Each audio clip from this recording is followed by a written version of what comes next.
よし。これで、どうだ？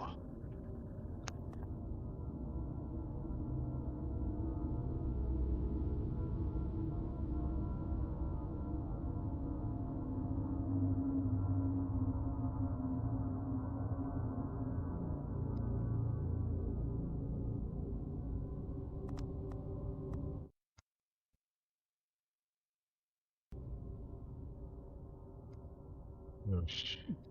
これで、どうだ？あまりいかねえか。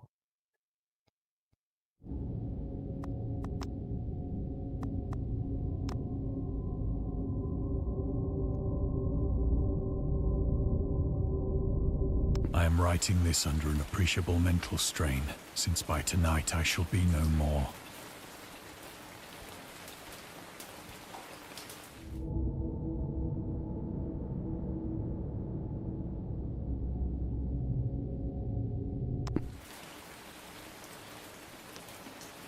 Penniless, and at the end of my supply of the drug which alone makes life endurable, I can bear the torture no longer, and shall cast myself from this garret window into the squalid street below. Do not think from my slavery to morphine that I am a weakling or a degenerate. When you have read these hastily scrawled pages, you may guess, though never fully realize, why it is that I must have forgetfulness or death.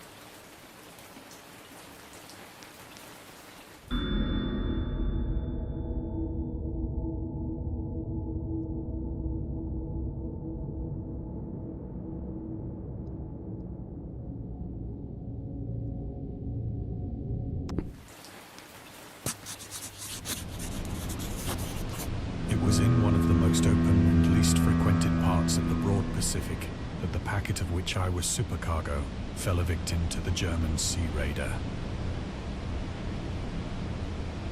守りきるわけじゃないの。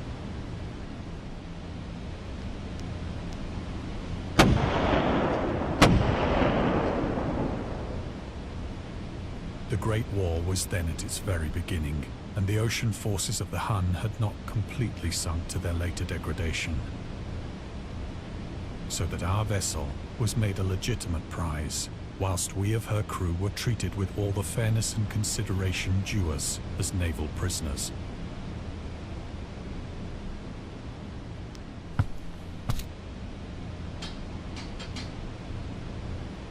So liberal, indeed, was the discipline of our captors, that 5 days after we were taken, I managed to escape alone, in a small boat, with water and provisions for a good length of time.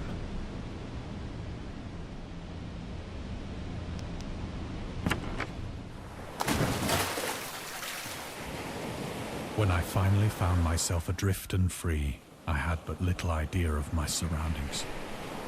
Never a competent navigator, I could only guess vaguely by the sun and stars that I was somewhat south of the equator. Of the longitude, I knew nothing, and no island or coastline was in sight.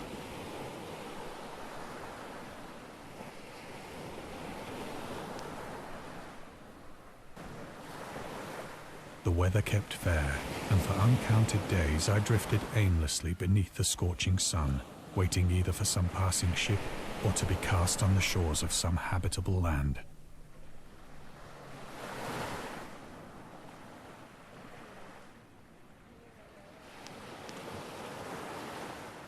But neither ship nor land appeared, and I began to despair in my solitude upon the heaving vastness of unbroken blue. The change happened whilst I slept. Its details I shall never know, for my slumber, though troubled and dream-infested, was continuous.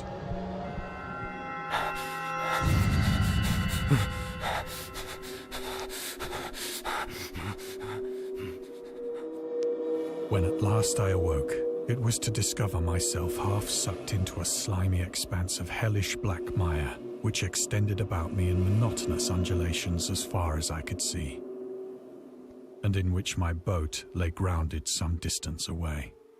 Though one might well imagine that my first sensation would be of wonder at so prodigious and unexpected a transformation of scenery, I was in reality more horrified than astonished, for there was in the air and in the rotting soil a sinister quality which chilled me to the very core. The region was putrid with the carcasses of decaying fish and of other, less describable things which I saw protruding from the nasty mud of the unending plain. Perhaps I should not hope to convey in mere words the unutterable hideousness that can dwell in absolute silence and barren immensity. There was nothing within hearing and nothing in sight save a vast reach of black slime. Yet the very completeness of the stillness and the homogeneity of the landscape oppressed me with a nauseating fear. The sun was blazing down from a sky which seemed to me almost black in its cloudless cruelty, as though reflecting the inky marsh beneath my feet.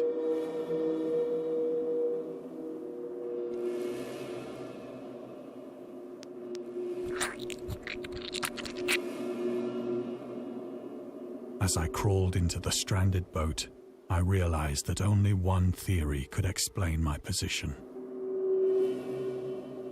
Through some unprecedented volcanic upheaval, a portion of the ocean floor must have been thrown to the surface, exposing regions for which innumerable millions of years had lain hidden under unfathomable watery depths.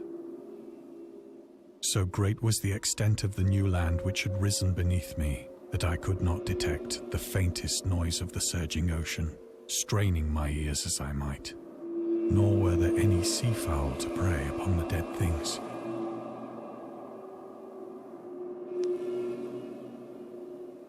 For several hours I sat thinking or brooding in the boat, which lay upon its side and afforded a slight shade as the sun moved across the heavens. As the day progressed, the ground lost some of its stickiness and seemed likely to dry sufficiently for traveling purposes in a short time. That night I slept but little, and the next day I made for myself a pack containing food and water, preparatory to an overland journey in search of the vanished sea and possible rescue.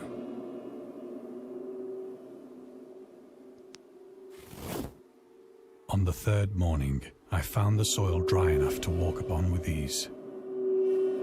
The odor of the fish was maddening, but I was too much concerned with graver things to mind so slight an evil, and set out boldly for an unknown goal.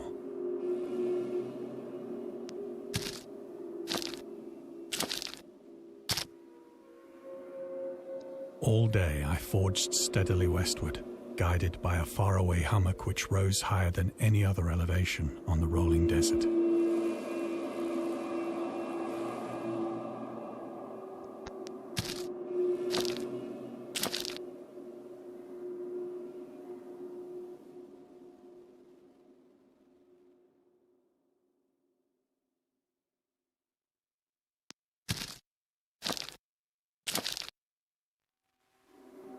That night, I encamped, and on the following day still travelled toward the hummock, though that object seemed scarcely nearer than when I had first espied it.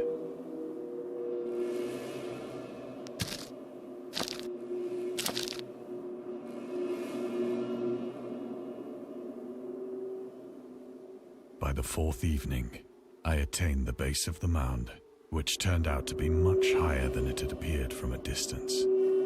An intervening valley setting it out in sharper relief from the general surface. Too weary to ascend, I slept in the shadow of the hill. I know not why my dreams were so wild that night, but ere the waning and fantastically gibbous moon had risen far above the eastern plain,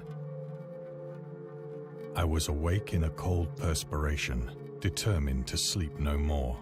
Such visions as I had experienced were too much for me to endure again, and in the glow of the moon I saw how unwise I had been to travel by day. Without the glare of the parching sun, my journey would have cost me less energy. Indeed, I now felt quite able to perform the ascent which had deterred me at sunset. Picking up my pack, I started for the crest of the eminence.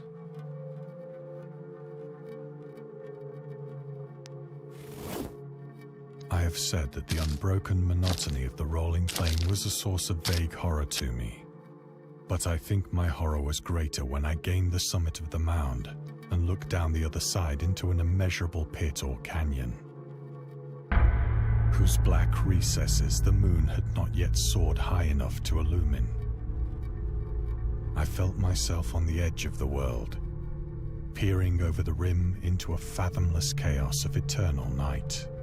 Through my terror ran curious reminiscences of Paradise Lost and of Satan's hideous climb through the unfashioned realms of darkness. As the moon climbed higher in the sky, I began to see that the slopes of the valley were not quite so perpendicular as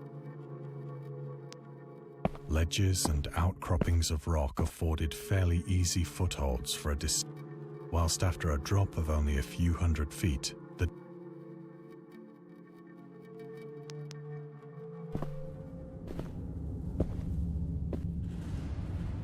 urged on by an impulse which I cannot definitely analyze, I scrambled with difficulty down the rocks and stood on the gentler slope beneath, gazing into the Stygian deeps, where no light had yet penetrated.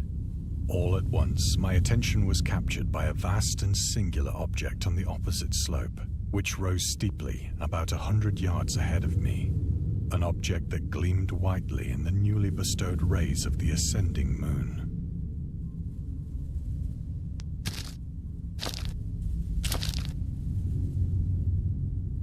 That it was merely a gigantic piece of stone, I soon assured, but I was conscious of a distinct impression. A closer scrutiny filled me with sensations, for despite its enormous magnitude, I perceived beyond a doubt that the whose massive bulk had known the workmanship and perhaps the dazed and frightened, yet not without a certain thrill of the scientist.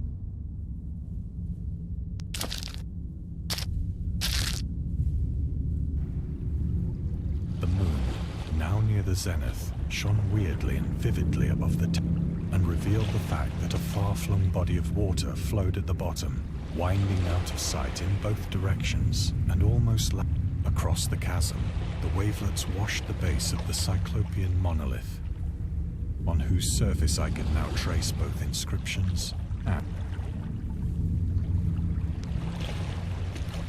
the writing was in a system of hieroglyphics unknown to me, and unlike anything I'd ever seen, consisting for the most part of conventionalized aquatic symbols such as fishes, eels, octopi, crustaceans, mollusks, whales, and the like.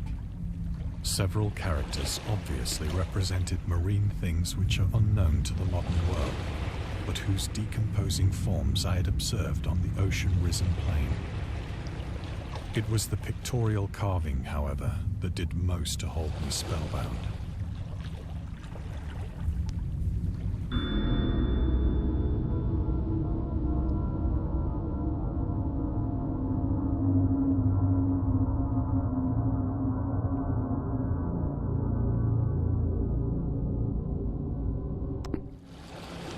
Plainly visible across the intervening water, on account of their enormous size, were an array of bas-reliefs whose subjects would have...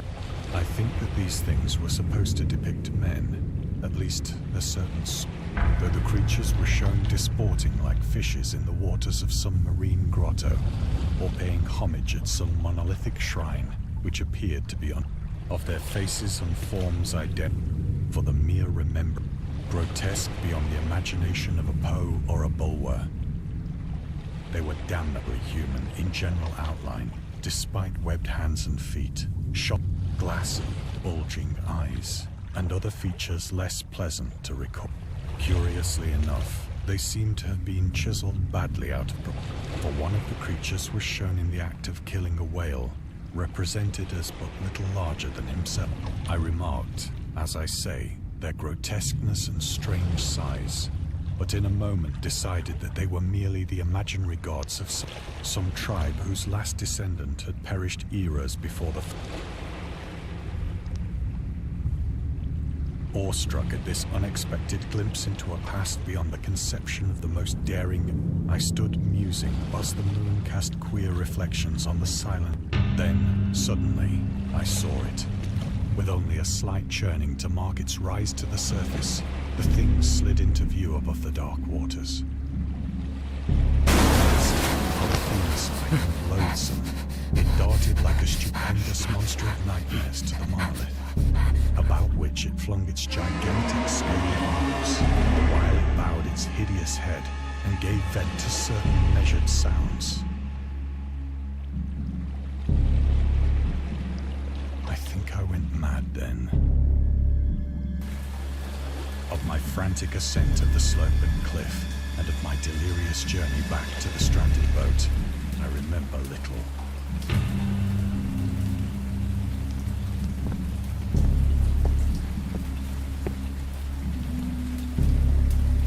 I believe I sang a great deal, and laughed oddly when I was unable to sing.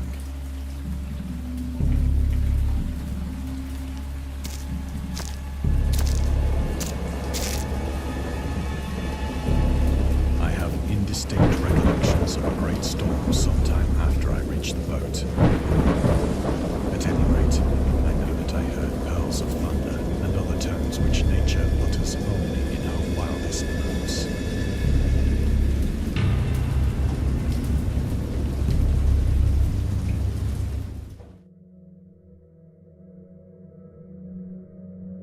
When I came out of the shadows, I was in the San Francisco, brought thither by the captain of the American ship which had picked up my boat. In my delirium, I had said much, but found that my words had been given scant. Of any land upheaval in the Pacific, my rescuers knew nothing, nor did I deem it necessary to insist upon a thing which I knew they could not believe.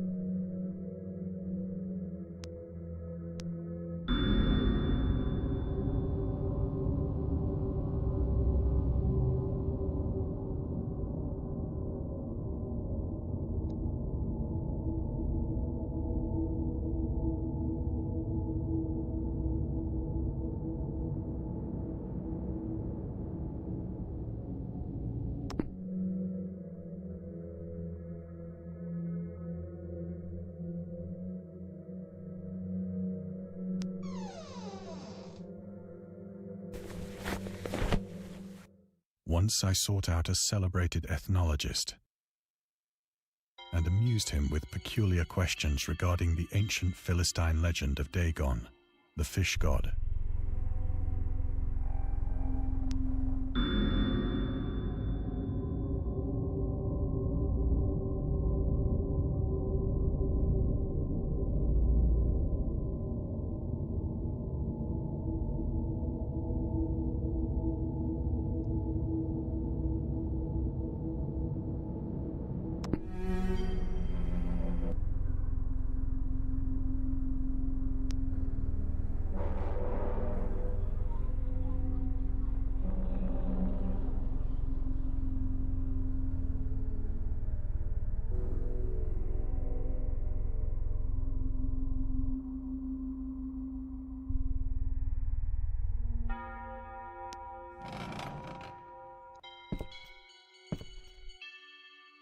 But soon perceiving that he was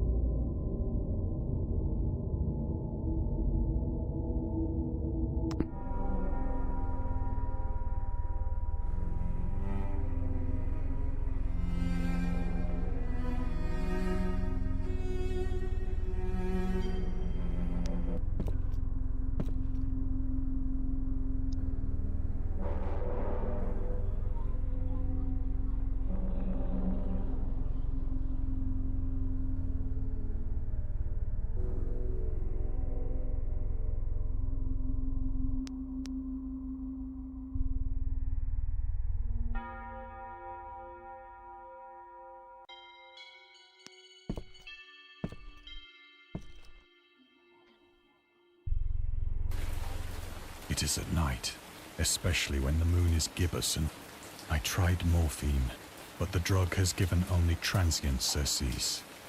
So now I am to end it all, having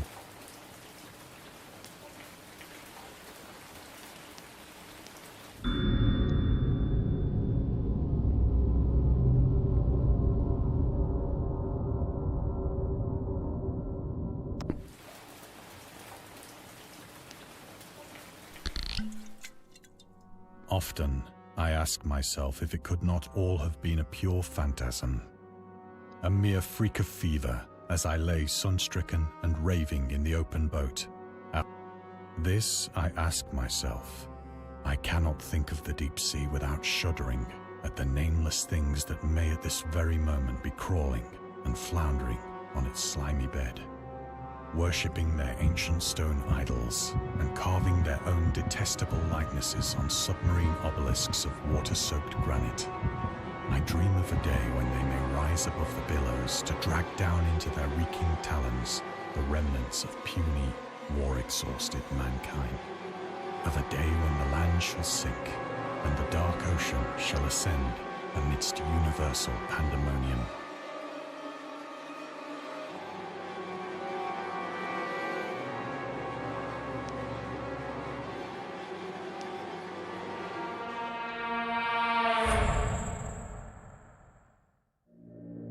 The end is near.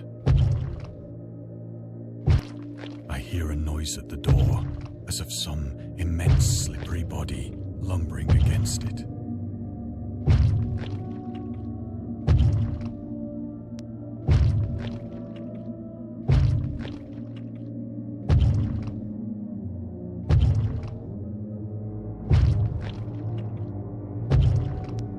It shall not find me.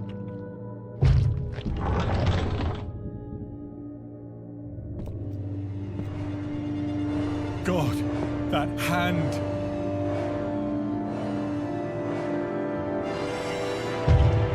The window! The window!